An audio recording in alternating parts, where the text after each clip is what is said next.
Welcome to VCC TV. Today we have with us Mr. TR Ramachandran, Group Country Manager of Visa of India and South Asia. Thank you for taking out the time and speaking to us, sir. My pleasure. A new financial service, payment banks, is around the corner. How will it change the game for digital wallets and traditional banks in India? As you know, the RBI gave licenses to 11 entities to become payment banks in the country, and the basic endeavor of the RBI was to encourage and foster innovation of new models leveraged on technology and distribution to reach the last mile for financial inclusion. India is still largely a cash economy. Less than 5% of personal consumption expenditure happens via electronic instruments, and 95% is still cash. And that represents a large opportunity. And while there are existing banks, more players entering the ecosystem will, I believe, create healthy competition, foster new and innovative business models, and sometimes banks can also learn from some of the models of the payment banks and vice versa. And in all, it augurs well for the Digital India agenda and our journey to become a less cash society. Recently, Kunal Shah of Freecharge, he posted on his Facebook wall, said, too many wallets with too little money. Does it say something? Well, it does tell you that the journey is only begun.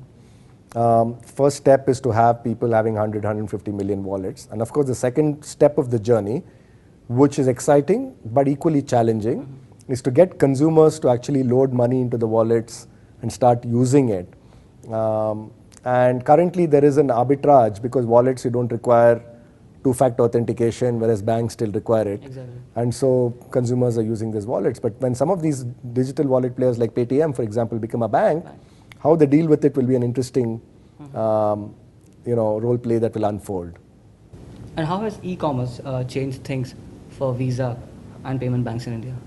I think not only for Visa, but for all banks and for most participants, e-commerce is super exciting because consumers have, whether it's e-commerce, m-commerce, in-app payments, the entire, it's not only the Flipkarts and Amazons of the world, but it is about, grocery, it's about travel, it's about, local transport. And it's made life pretty exciting both for retailers and for banks, and tremendous use cases for consumers. And do you think there'll be a point where traditional banks, payment banks, mobile wallets will coexist and strive together? Absolutely, I think they will coexist because it's a large playing field. When you have 95% of the market still untapped, it requires more than one player to address the problem. And one player or two players alone are not going to solve it. You require everybody to work in unison with a common objective. And frankly, the more players that come, the more innovative the models are, and people will learn from each other as to what works. So in all, we are very optimistic about the prospects that exist for a less cash society.